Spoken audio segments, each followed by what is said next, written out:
So we just heard from a bunch of startups, and there's a saying amongst startups and entrepreneurs, venture capital is the most expensive money that you can use to fund your business with. It's kind of mean, and yet statistics show that companies that are using venture capital outperform companies that aren't using venture capital.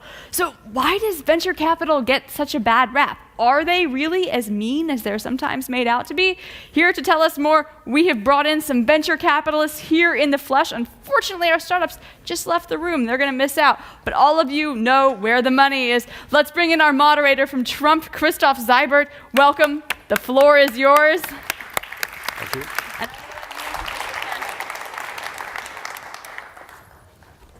Okay, so welcome to our panel discussion about venture capital. I think we have a broad range of people here who can talk about what venture capital investors want and how they can support startups in different stages of the investment and of the lifetime of a startup. Let me shortly introduce our panel members. We have I start with Bettina Vosberg. Bettina Vosberg is the founder and managing director of the High-Tech Startbahn Dresden, an incubator and network in the high-tech field. We had initially invited, we invited Benjamin Erhard from High-Tech Gründerfonds. He sent his apologies. He fell sick, so unfortunately he cannot come. We have Johannes von Borries. He's managing partner of Unternehmertum in Munich, a high-tech Series A venture capital fund. We have Axel Krieger. Axel Krieger is founder and investment director of Digital Plus Partners, a late-stage investor. And we have Franz Lehmann from Trump Venture. And he's representing a corporate venture capital company, so that we have a broad range of different opinions and and thinkings about venture capital. So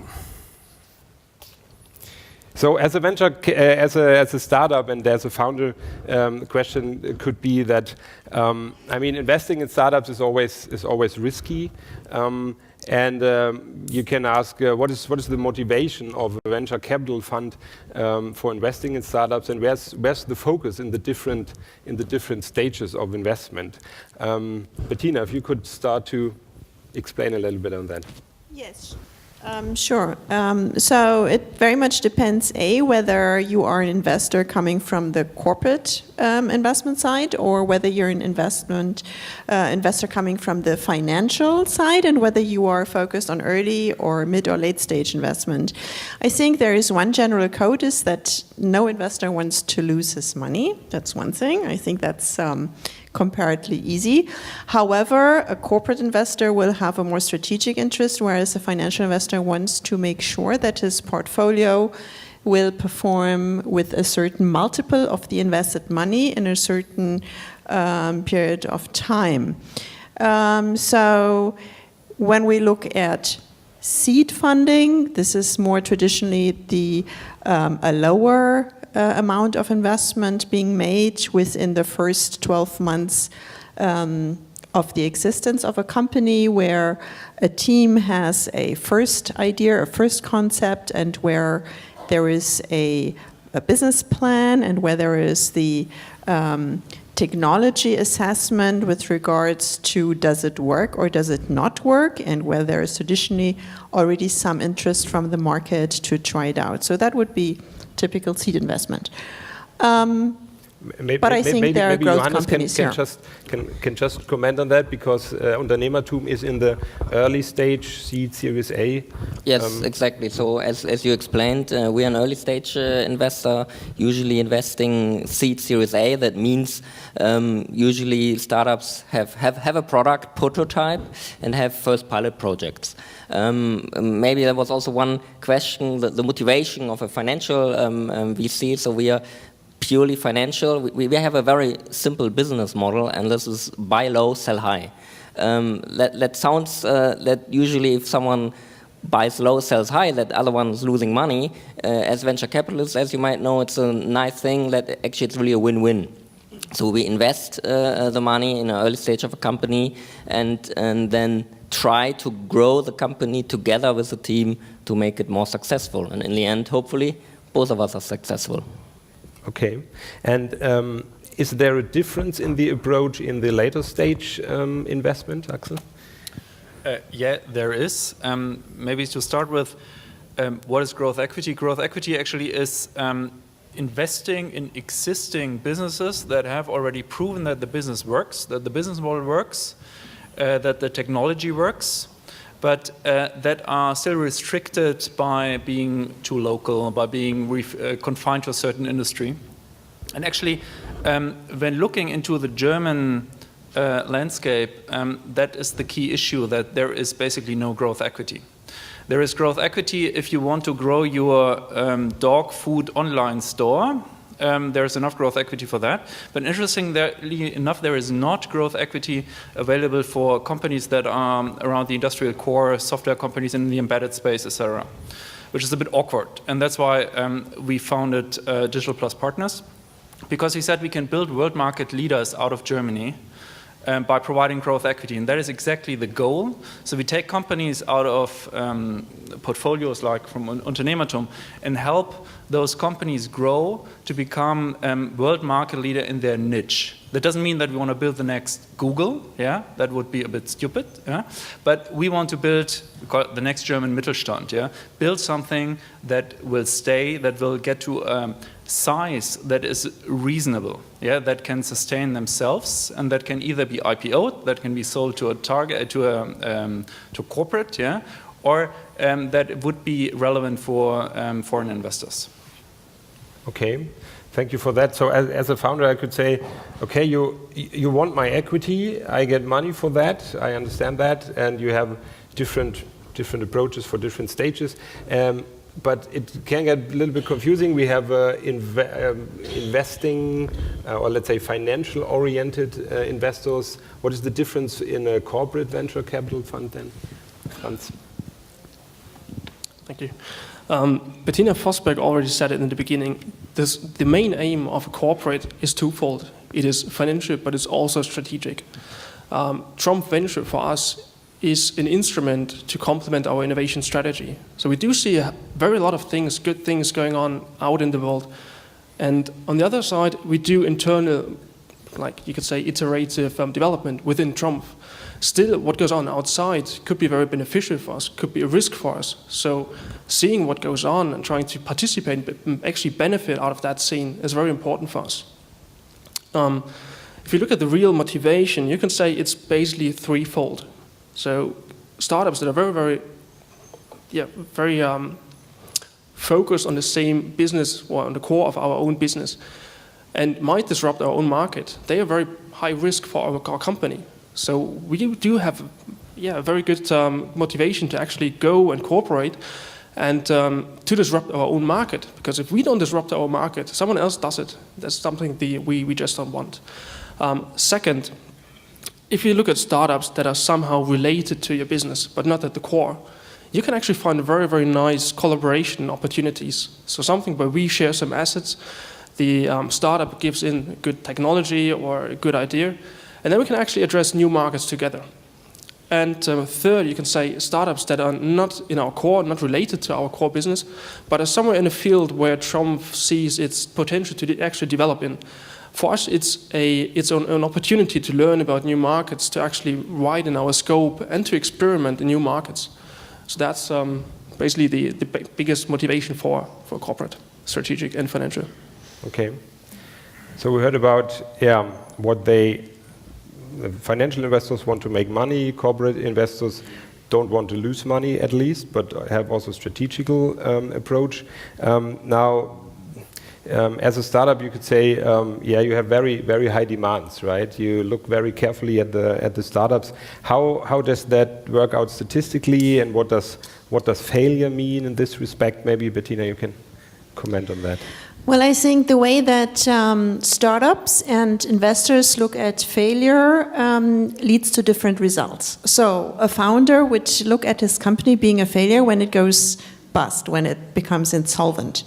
An investor may look at a startup already being a failure when it doesn't bring a return of, say, triple the amount of money that the investor invested in a period of 3 to 5 years.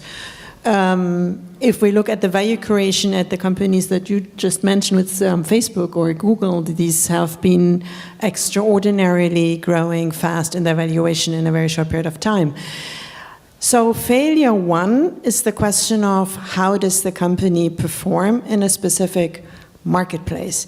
And at the end of the day, those venture capitalists who will look at their portfolio more driven by opportunity than driven by risk usually have a better portfolio performance.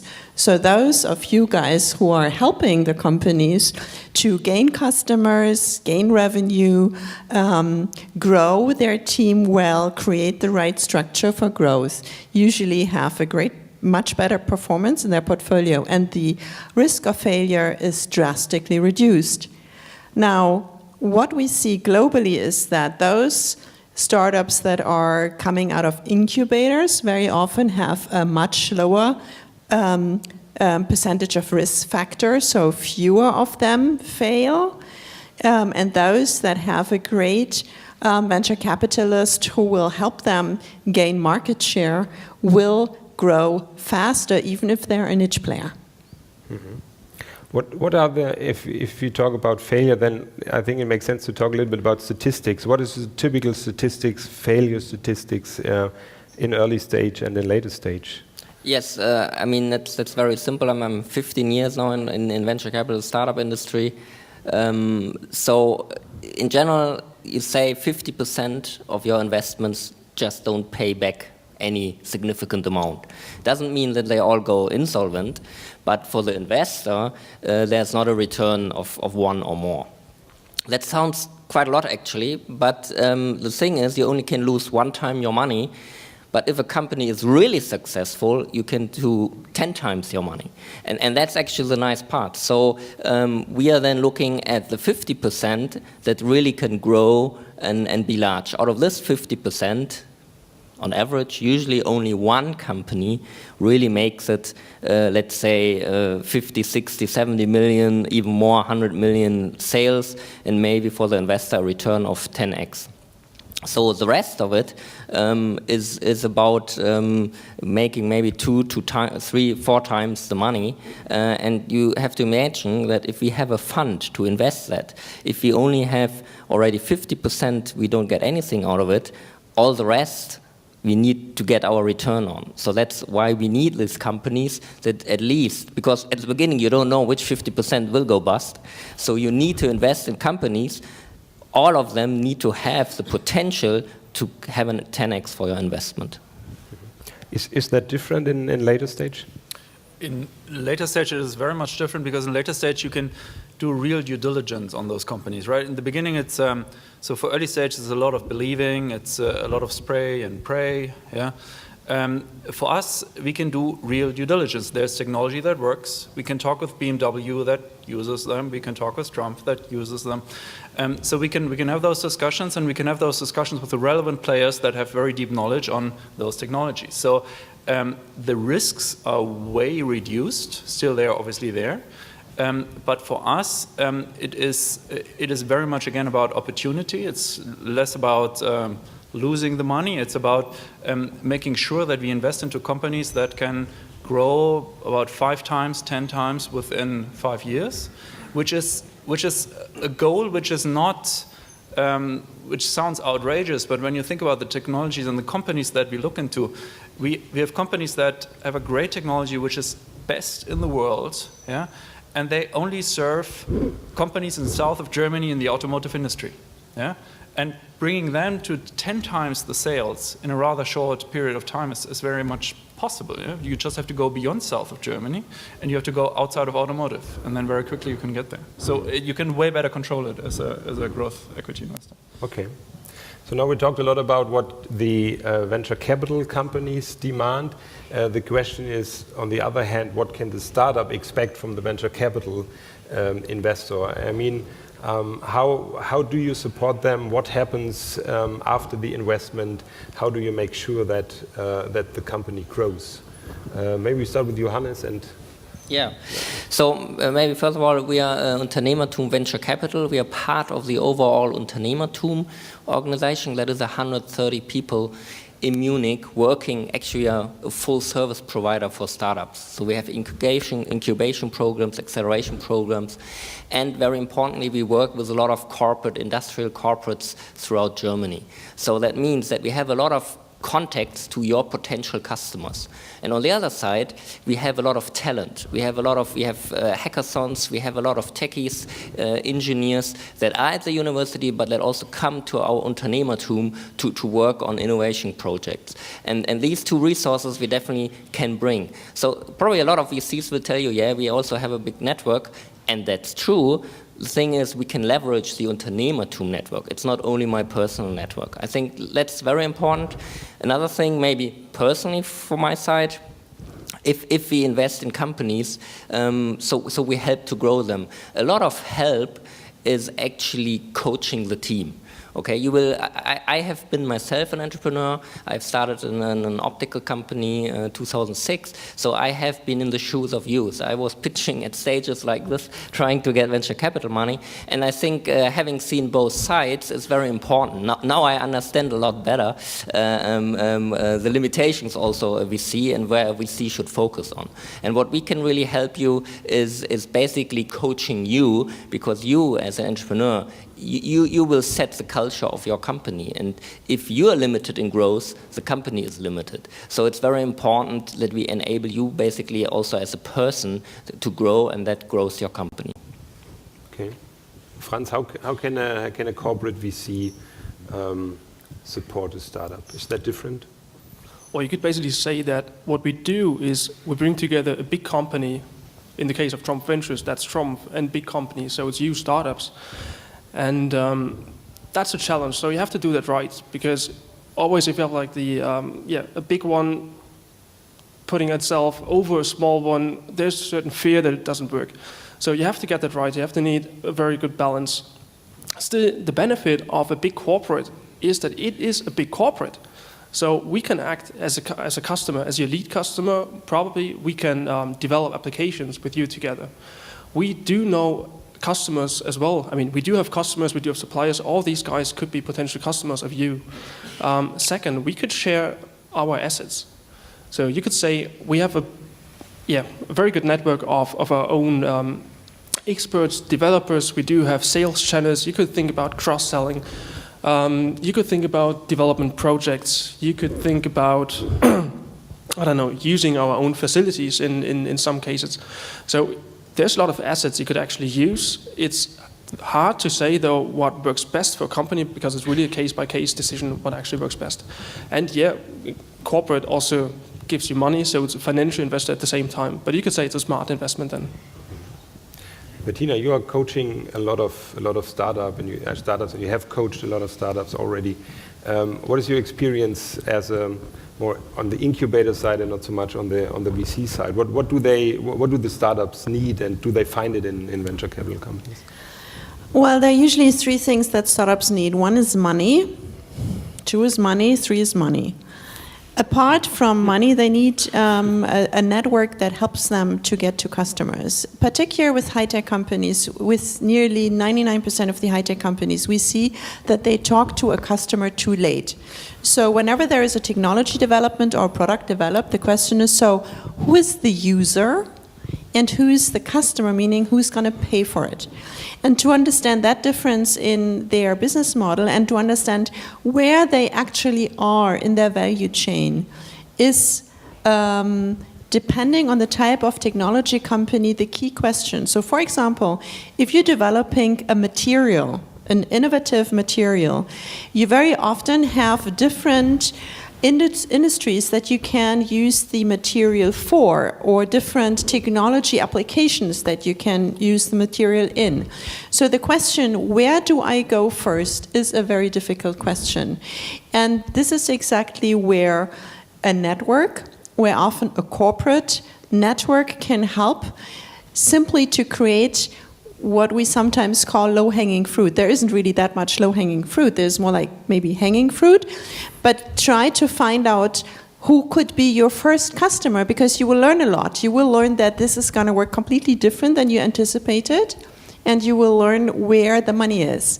And any investor, whether it's corporate or financial, will want to know, so how are you going to make money with your product? And it's certainly not with promo and marketing, like in the case of maybe social society startups or network startups like Facebook. Mm-hmm. Okay, so time is over. Thank you very much. I think if we sum this up, then it looks like that venture capital firms are not actually trying to steal something from you, because they only benefit if the startup grows. So it's a win-win situation by definition. And if you have any questions and you want to talk with the panel participants, I think there's time afterwards, so you can ask us if we're down the stage. Thank you very much. Thank you. Thank you.